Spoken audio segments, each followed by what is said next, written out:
You know, it's a tactic that a lot of abusers use. It's just this like constant availability and everything centered around them. And I think, you know, that's why I wanted to come out and talk about this, because the signs really are there from the beginning. Fka Twigs goes on to explain that the alleged abuse she suffered at the hands of LaBeouf felt gradual until it became a living nightmare. So when did you think maybe there are some issues here, there's a problem? There wasn't one set moment, but it's very subtle. That's the thing about, you know, domestic abuse, domestic violence. It's a real gradual, step-by-step process to get somebody to a place where they lose themselves so much they accept or feel like they deserve to be treated in that way. It's not one thing, it's loads of tiny little things that get sewn together into a nightmare. Hey guys, welcome back to my channel. My name is Nicole, and if you've never been here before, then welcome. Today I wanted to do a topic that hits very close to home for me. I think it's super important to have these conversations as well, especially during COVID, because I feel like the rate of domestic violence has skyrocketed, especially with everyone being stuck at home. There's definitely many levels to domestic violence, and again, it's not only just men. But I do want to focus on this as well, because I think that the ratio of women that have to deal with domestic violence is very high compared to the amount of men that do. I'm not saying that men don't go through domestic violence situations themselves, but I do want to speak on women's behalf, also just raise awareness about this issue and all the holes that I think that are in this society when it comes to dealing with domestic violence with women. Please don't forget to subscribe to my channel, because I will be making more sit-down videos like this as well, and I post videos on a weekly basis. So if there's any topics that you would like me to cover and talk about, please put them down in the comments below, and I will see about if I can get to making it. So did you know that every 6 days a woman is killed by her partner? And 83 of those incidents that actually got reported, 67 of those people were women.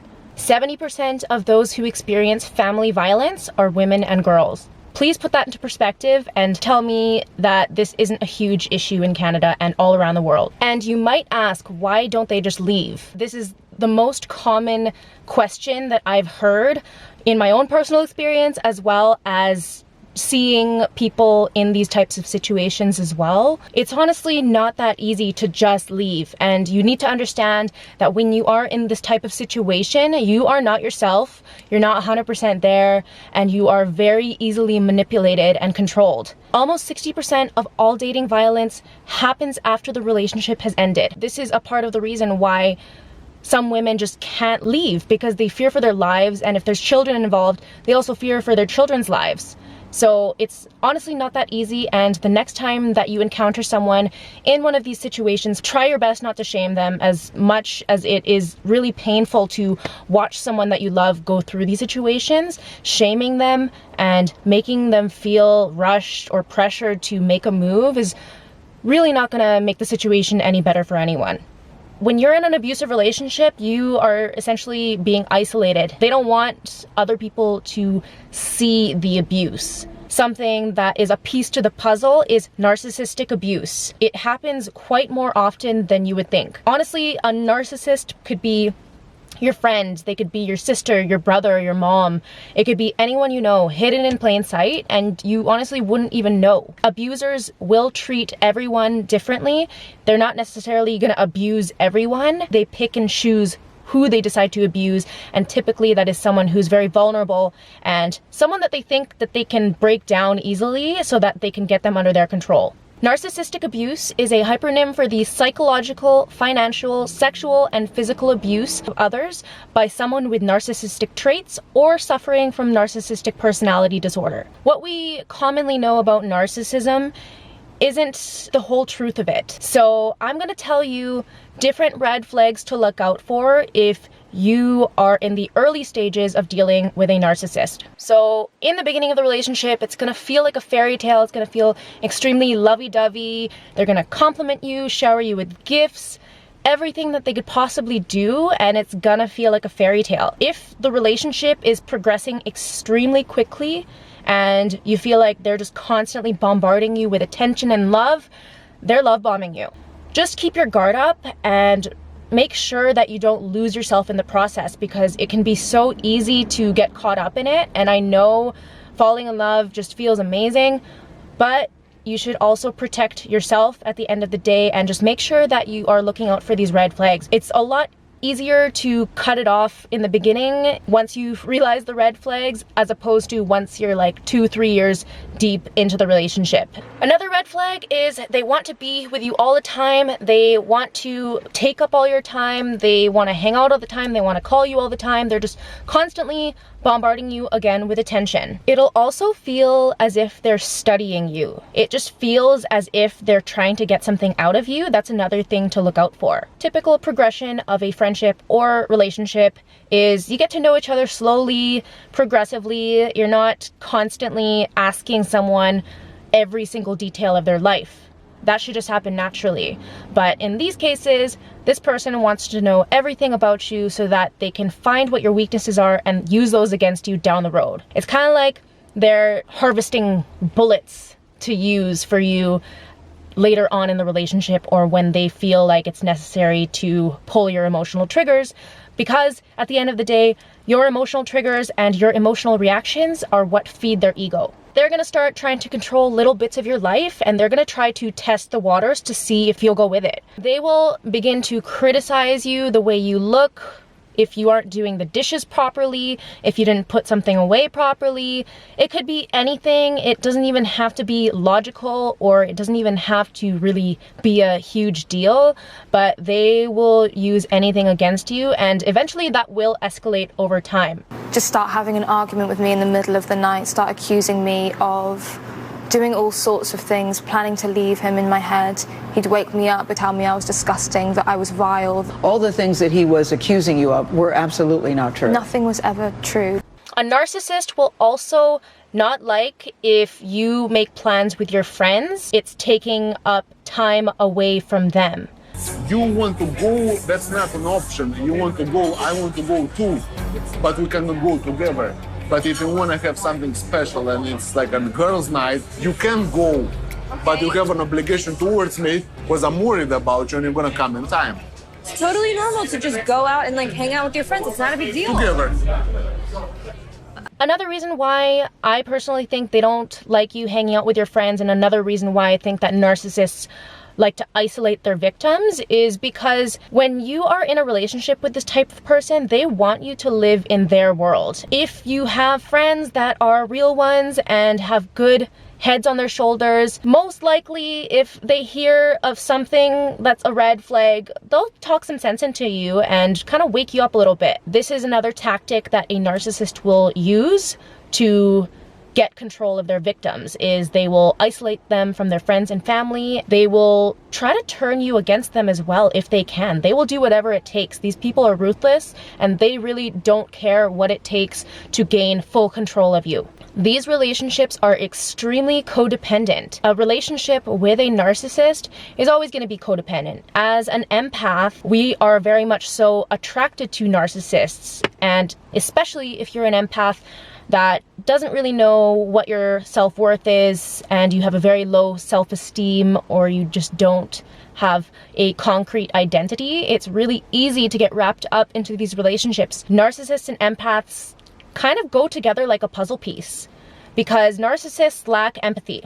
And if you're a very empathetic person, you have a lot of emotions, and you feel, and you also are always willing to help, and you just want to help people and make people feel good. This is one reason why the narcissist will keep you around, is because you make them feel good, and it's what you do for them on a physical level. There's actually a quote that I do want to read to you. So this is a quote by Sharon Rubenstein. She is a author. So it says, "Narcissists can never truly really love you. They only love how you make them feel about themselves." Which is another reason why a narcissistic person cannot stay single for very long, is because they constantly need that stimulation and that validation from another person, because they can't get it from themselves. Once you're past that honeymoon stage and you start to notice these different red flags, but you feel like you've already fallen for them and you're kind of like stuck in the relationship and you really want to make it work, you will start to lose yourself. You are using a ton of your energy, if not all of it, towards the relationship, and any energy that you may have had for anything else vanishes. You will also notice a tactic that they do use is if you have a special event, a birthday, you have a dance recital, it could be anything, they will try to start drama. Those days are especially highly emotional. Typically, it will garner a higher emotional reaction from you, which is what feeds the narcissist's ego. They need your emotions. They like seeing you struggling. They like seeing you in pain. They like hurting you. That's why it really doesn't matter if they get a positive emotional reaction from you. Most of the time, they want that negative reaction from you. Typically, you will end up in a lot of non-logical arguments as well with this person. And they're just like delusions and they don't make sense. They'll start making stuff up. They're pathological liars, and it just goes round and round in a circle until you're so exhausted that you just agree with them. You'll start to feel a lot of shame. Once you start hiding things from your friends, it'll further isolate you from them because, I mean, people don't like being lied to. It feels really shitty, and it's not nice seeing someone that you really care and love go through such a process where it just is completely erasing everything that they are and who they are. It's honestly a horrible feeling. As I said, narcissists and empaths go hand in hand, and the reason being is because narcissists lack empathy and they lack any self-awareness to even take any accountability for their actions. Empaths, on the other hand, are on the opposite side of the spectrum. Empaths have a lot of emotions. They can feel people's emotions. They can put themselves in people's shoes, and they have a lot of self-awareness. Because the narcissist lacks that empathy, they are very much attracted to the empath. And the empath, being someone who just wants to help people, sees the wounded child in the narcissist, and that's why they're so magnetized to each other. A narcissist isn't necessarily born. Like, there's two different kinds. There are people who have narcissistic personality disorder, and there's people who have narcissistic traits. These traits are developed at a very young age in childhood because that person was lacking the emotional support and validation from whoever their family members were. And it turns into a behavior that goes on to affect their daily lives and their relationships. At the end of the day, it's not your job to fix this person. It's not your job to take care of them. It's theirs. This is not your fault. This is something that they're dealing with internally, and it's not something that you personally can fix. Narcissists will have a very difficult time changing because they lack self-awareness, and typically they don't want to take accountability for their actions, and there's no way that they'll go to therapy. And usually narcissists will not stay single for very long, so you will notice that they will jump into a new relationship as soon as they exit another one, because they need that supply, is what it's called. So the supply is basically another person who is feeding their ego and just giving them that external validation that they need, because they can't stand on their own and they don't have their own sense of self.